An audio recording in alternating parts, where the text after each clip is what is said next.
Welcome to our கல்வேசர் channel. இன்றைக்கி நம்ம சேனல் என்ன பார்க்க போகிறோம்னா 9th annual exam question paper 2025 தான் பார்க்க போகிறோம். இது ஒரு மாடல் கொஷின் பேப்பரு. இதை பார்த்தீங்கன்னா இதுலேருந்து ஒரு காவாசி வர வாய்ப்பு இருக்குது. அதனால் பார்த்துக்கோங்க. இது ஒரு மாடலாக கூட நீங்கள் எடுத்து பார்த்துக்கலாம். இப்போ தான் நம்ம சேனலுக்கு புதுசாக வரீங்க, மறக்காமல் சப்ஸ்கிரைப் பண்ணுங்கள். கல்வேசர் சேனல் சப்ஸ்கிரைப் பண்ணுங்கள். கல்வி ஸ்டார் வாட்ஸ்அப் குரூப்லேயும் ஜாயின் பண்ணிக்கோங்க. முக்கியமாக 9th இம்பார்ட்டன்ட் எல்லாத்துக்குமே Tamil medium, English, Tamil, maths, science, social எல்லாமே அப்லோட் பண்ணுறேன். பார்த்துக்கோங்க, ரொம்ப உங்களுக்கு யூஸ்ஃபுல்லாக இருக்கும். வீடியோக்குள்ளே போகலாம். ஃபஸ்ட்டு பகுதி 1 அனைத்து வினாக்களுக்கும் விடையளி. கொஞ்சம் குறைன்னு இருக்கும், நான் சொல்கிறேன், அதை பார்த்துக்கோங்க. தமிழ் விடுபடுத்துவது டேஷ் என்னும் இலக்கிய வகையை சேர்ந்தது. சிற்றிலக்கியம். அந்த மாதிரி நீங்கள் பார்த்து எழுதிக்கோங்க. இது அப்படியே ஃபுல்லாக எத்தனை கேட்குறாங்கன்னா உங்களுக்கு 15 ஒன்வேர்டு கேட்குறாங்கப்பா. 15 ஒன்வேர்டு. இதில் நீங்கள் 11 ஒன்வேர்டு நீங்கள் எழுதிடலாம். அதுக்கப்புறம் வருதில்ல அந்த ஒன்வேர்டு, அது வந்து உங்களுக்கு பாடல் கொடுத்து பாடல் படித்து பொருள் பொருளை உணர்த்துக. இது வந்து இந்த பாடலை படித்து இந்த பாடல் எழுதியவர் யார், இப்பாடல் இயற்றியவர் யார், இப்பாடல் இடம்பெற்றுள்ள நூல்னு கேட்பாங்க. அதை நீங்கள் எல்லா பாடலையும் படித்தா தான் தெரியும். அதை நீங்கள் அட்டன் பண்ணி ஈஸியாக. அடுத்து பகுதி 2 கொஷினை பாருங்கள். பகுதி 2 பிரிவு 1. அதில் 16, 17, 18, 19, 20, 21 6 கேள்வி கேட்கப்படுது. அதில் நீங்கள் 4 தான் எடுக்க போகிறீங்க. வினாக்கேற்ப வினா தொடர் அமைக்க. இது ஈஸியாக எழுதிடலாம். புறநானூறு 8 தொகை நூல்கள் 1. புறநானூறு குறிப்பு வரைக அப்படின்னு கேட்கலாம்.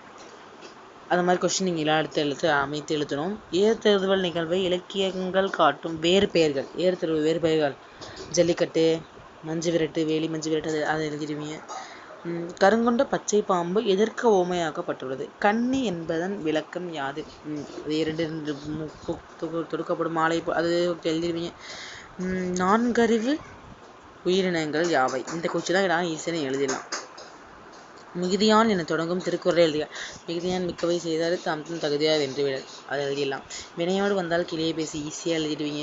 இந்த மாதிரி கலைச்சொல் அதை பார்த்துக்கோங்கப்பா. கலைச்சொல் ஏன்னா 5 வினாக்களுக்கு விடையறைன்னு கொடுத்துட்டு உங்களுக்கு எத்தனை 7 கொடுத்துருக்காங்க. 7 கொடுத்துருக்காங்களா? ஆமாம், 7 தான் கொடுத்துருக்காங்க.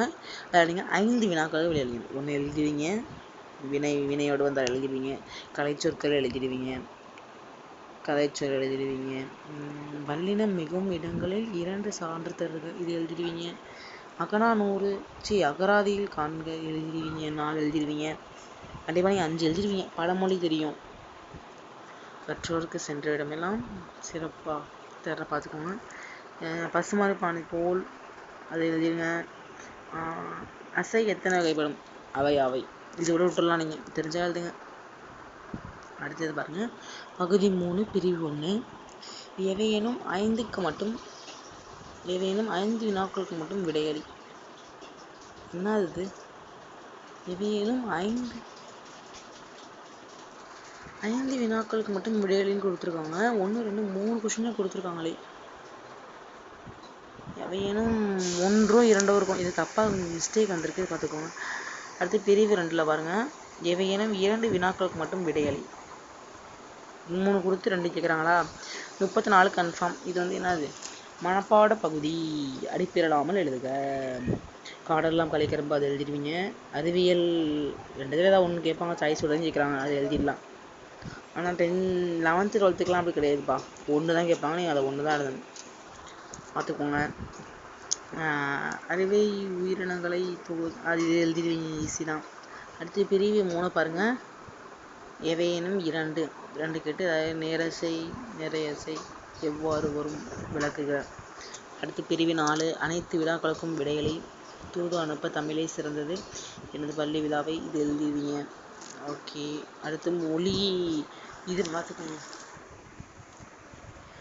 பொன்மொழிகளை மொழிபெயர்க்க பார்த்துக்கோங்க. அடுத்து காட்சியை கண்டு கவிஞர் எழுது. ஒரு ஈஸியான 5 மார்க் கொஸ்டின், ஈஸியாக இதில் மார்க் எடுத்துடலாம். அடுத்து பாருங்க. நெடுவினா 8 மார்க்குங்க. 8 மார்க்கு. 11th 12th 6 மார்க் தான், உங்களுக்கு 8 மார்க்கு, பார்த்துக்கோங்க. ஏறுதழுவுதல் கேட்டிருக்காங்க. அல்லது நீங்கள் அறிந்த சாதனை பெண்கள், அதை எழுதணும். டாக்டர் அது எழுதணும். அடுத்து 44வது கொஸ்டின், பெரியாரின் அல்லது தண்ணீர் கதை. தண்ணீர் கதையை நீங்கள் ஒரு 4 பக்கத்து கூட எழுதலாம், அது சும்மா கதை தானே, அது ஈஸியாக எழுதிடலாம். நீங்கள் விரும்பும் நூலை அது அல்லது நீவிரின் கோடிய பகுதியில் அது எழுதணும். இதுதான் ஈஸியாக தான் கொஷின் கேட்பாங்க, நீங்கள் ஈஸியாக பாஸ் மார்க் எடுத்துடலாம். ஆல் பாஸ் கிடையாதுன்னு சொல்லியிருக்காங்க, அதனால் நீங்கள் ஈஸியாக பாஸ் பண்ணிடலாம். ஈஸியாக பாஸ் பண்ணி 10th போங்க. All the best students. இதுக்கப்புறம் வந்து உங்களுக்கு இம்பார்ட்டன்ட் கொஷின் தமிழுக்கு போட்டிருக்கேன், பார்த்துக்கோங்க. பார்க்கலன்னா நம்ம சேனலில் இருக்குது. அடுத்து இங்கிலீஷ், தமிழ், இங்கிலீஷு, மேக்ஸ் எல்லாம் போடுறேன் கடைசியாக. இது ஒரு மாடல் கொஷின் பேப்பர் எடுத்து பார்த்துக்கோங்க.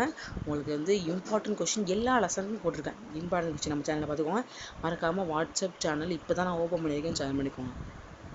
தேங்க்யூ ஃபார் வாட்சிங்.